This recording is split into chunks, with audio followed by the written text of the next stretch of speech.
And the first thing that we're going to look at is we'll look at the parts of the instrument. And this is my flute. It is solid silver, and the keys, as you can see, are gold plated in 24 karat gold. This flute is 3,000 euros, which is kind of not very expensive for a professional flute, but it works really well. It's the brand Powell, in case you're interested. So let's take a look at the parts of the flute. We have this part, which is called the head joint. And then we have this big part, which is called the body joint. And this little guy here is called the foot joint.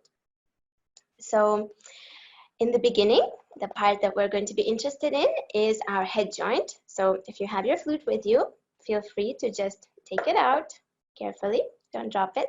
And you can put the rest of the flute in the case just somewhere carefully. And we'll start with the head joint.